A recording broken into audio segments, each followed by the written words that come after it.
नमस्कार बच्चों, मैं Sunita ma'am with home science के इस प्लेटफॉर्म पर आप सबका स्वागत करती हूँ।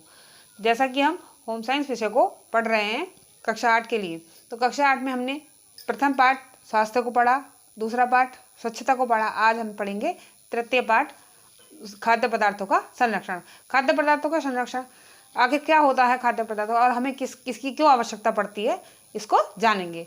संरक्षण क्या होता है? संरक्षण एक ऐसी प्रक्रिया है जिसके द्वारा हम अपने भोज्य पदार्थों को सुरक्षित करते हैं। तो भोज्य पदार्थ हमारे खराब क्यों होते हैं, इसका कारण जानेंगे। गर्मी व नमी दोनों ही स्थितियों में जीवाणु व फफूंद शीघ्रता से पनपते हैं और यही दो पदार्थ ऐसे हैं जो हमारे भोजन को सड़ाने का काम करते हैं। तो जीवाणु और फफूंद जो हैं ये वायु में हमेशा ही विद्यमान रहते हैं, यही खाद्य पदार्थों को सड़ाने का काम भी करते हैं। यदि खाद्य पदार्थों में इनके बढ़ने पर नियंत्रण पा लिया जाए, यानी इनको अपने खाद्य पदार्थों में बढ़ने ना दिया जाए, तो यही नियंत्रण क्या कहलाता है? खाद्य पदार्थों का संरक्षण कहलाता है। खाद्य पदार्थों का संरक्षण हमें क्यों करना पड़ता है? कुछ खाद्य पदार्थ ऐसे होते हैं जो बहुत शीघ्रता से नष्ट हो जाते हैं और कुछ खाद्य पदार्थ ऐसे होते हैं जो काफ़ी समय तक नष्ट नहीं होते हैं, तो उनको संरक्षित करने की अलग अलग विधियाँ होती हैं। तो शीघ्र नष्ट होने वाले खाद्य पदार्थों में क्या क्या आ जाता है? शीघ्र नष्ट होने वाले खाद्य पदार्थों में जैसे दूध, दही, दूध से बने खाद्य पदार्थ, फल, सब्जियां, मांस, मछली, अंडा आदि आते हैं, जो हम ज़्यादा दिन तक उसको संरक्षित नहीं कर सकते। इसे 1 से 2 दिन ज़्यादा से ज़्यादा संरक्षित किया जा सकता है, बस उससे ज़्यादा नहीं। और फिर कुछ खाद्य पदार्थ ऐसे होते हैं जो बहुत समय तक रख लिए जाते हैं, यानी शीघ्र नष्ट नहीं होते हैं। तो ऐसे खाद्य पदार्थों में वो खाद्य पदार्थ आते हैं जैसे तेल, मसाले, अनाज, खाद्यान्न और सूखे मेवे आदि आते हैं। तो इनको संरक्षित करने का अलग अलग तरीका होता है। शीघ्र नष्ट न होने वाले खाद्य पदार्थों का संरक्षण हम कैसे करेंगे? घरेलू विधि में आते हैं। नंबर 1 आती है आपकी घरेलू विधि। घरेलू विधि में हम खाद्य पदार्थों को किस प्रकार संरक्षित कर सकते हैं? खाद्य पदार्थों को संरक्षित करने के लिए घरेलू विधि में जैसे चीनी के घोल द्वारा और नमक, तेल, मसालों द्वारा। क्योंकि चीनी के घोल द्वारा हम कैसे संरक्षित कर सकते हैं? चीनी के घोल द्वारा हम फलों की क्या बना सकते हैं? उस चीनी के चाशनी में फलों को पकाकर जैसे उसका जैम, जेली, मुरब्बा आदि बनाकर रख सकते हैं। ये और तेल मसालों के द्वारा अचार आदि को हम सुरक्षित रख सकते हैं। इसको हम काफ़ी समय तक स्टोर कर सकते हैं। वैसे ही कीटनाशक दवाओं का प्रयोग करके हम कुछ खाद्य पदार्थों में कीटनाशक दवाएं रखते हैं जिससे वो हमारे खाद्य पदार्थ में घुन, कीड़ा वगैरह नहीं लगता है। फिर आता है आपका फ्यूमिगेशन विधि। ये सब खाद्य पदार्थों को सबसे ज़्यादा सुरक्षित रखने का एक तरीका है। इसके अंदर क्या होता है? एक दवा होती है इथाइलिन डाइब्रोमाइड और इथाइलिन ट्राइक्लोराइड एवं टेट्राक्लोराइड। ये तीनों ही दवा ऐसी होती हैं जिन्हें खाद्य पदार्थों में एक रसायन के तौर पर होती है, जिन्हें खाद्य पदार्थों में रखने पर ये गैसीय रूप में बदल जाती हैं और पूरे खाद्य पदार्थ में फैल जाती है और उसको सुरक्षित रखती हैं। तो हमने जाना कि खाद्य पदार्थों को हम किस किस विधि द्वारा सुरक्षित कर सकते हैं। जो शीघ्र नष्ट नहीं होते हैं उन खाद्य पदार्थों को घरेलू विधि द्वारा, कीटनाशक दवाओं द्वारा और फ्यूमिगेशन विधि के द्वारा सुरक्षित रख सकते हैं। जो शीघ्र नष्ट होने वाले खाद्य पदार्थ हैं उनको किस प्रकार सुरक्षित किया जाएगा?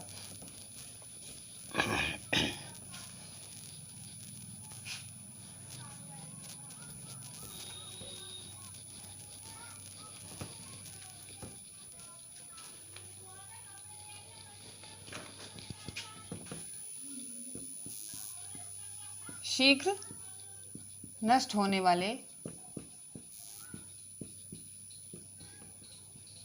खाद्य पदार्थ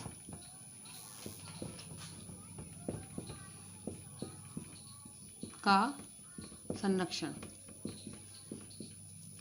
जो खाद्य पदार्थ शीघ्र नष्ट हो जाते हैं उनको किस प्रकार संरक्षित रख सकते हैं? उनको संरक्षित रखने के लिए हम सबसे पहले 2 विधियों का इस्तेमाल करते हैं। नंबर 1 ठंडी विधि। नंबर 1 ठंडी विधि। इस विधि में क्या करते हैं? हम अपनी फल तथा सब्जियों को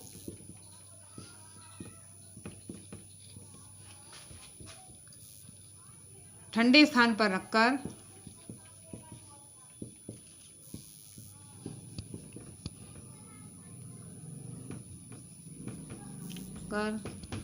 पानी का छिड़काव करके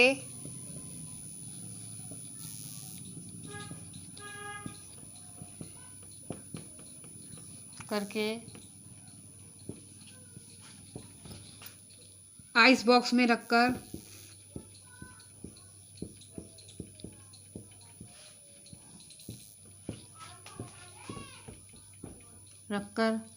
तथा फ्रिज होने पर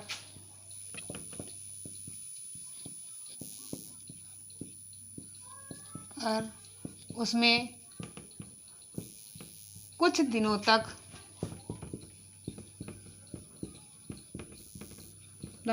संरक्षित कर सकते हैं।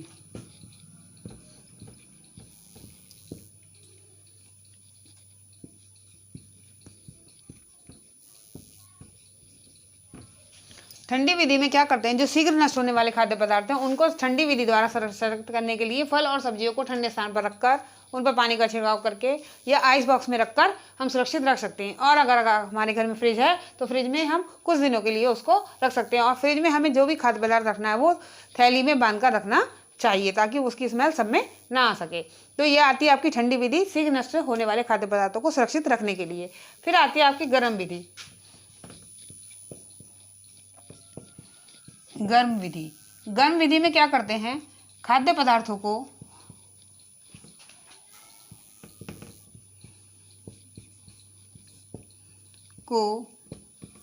4 से 6 घंटे के अंतराल पर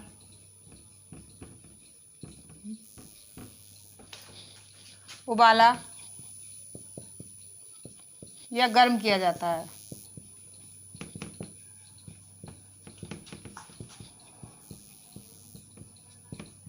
इसमें क्या आता है, दूध या पके हुए भोज्य पदार्थ को हम 4 से 6 घंटे के अंतराल पर उबालते हैं या गर्म करके रखते हैं। इस प्रकार वो उनको हम संरक्षित कर सकते हैं। गर्म विधि में हम पके हुए भोज्य पदार्थ और दूध आदि को उबालकर संरक्षित करते हैं। इसके साथ ही आती है आपकी निर्जलीकरण विधि। फिर आती है आपकी निर्जलीकरण।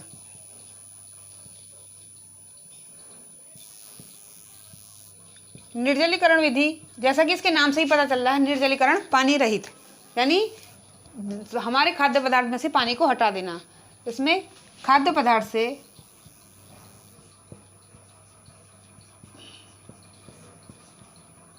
से नमी को हटा देना।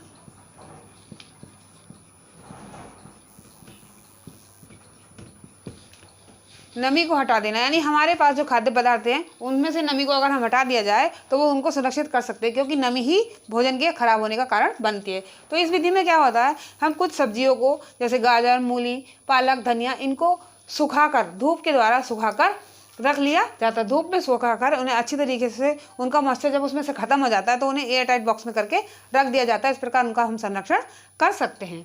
तो आज हमने जाना खाद्य पदार्थों का संरक्षण, खाद्य पदार्थ खराब क्यों होते हैं, उनके बचाने के उपाय, और उसके बचाव के बारे में हमने 2 विधियों को, शीघ्र नष्ट होने वाले खाद्य पदार्थों में 3 विधियों को जाना, ठंडी विधि, गर्म विधि और निर्जलीकरण विधि। और शीघ्र ना नष्ट होने वाले खाद्य पदार्थों को संरक्षित करने के लिए हमने 3 विधियों को जाना, घरेलू विधि, कीटनाशकों द्वारा संरक्षित करने के लिए विधि और फ्यूमिगेशन विधि। इन विधियों के द्वारा हम अपने खाद्य पदार्थों को काफ़ी समय तक संरक्षित कर सकते हैं। तो आज के लिए बस इतना ही। आपके वीडियो कैसी लगी, अच्छी लगी, लाइक करें, सब्सक्राइब करें। धन्यवाद।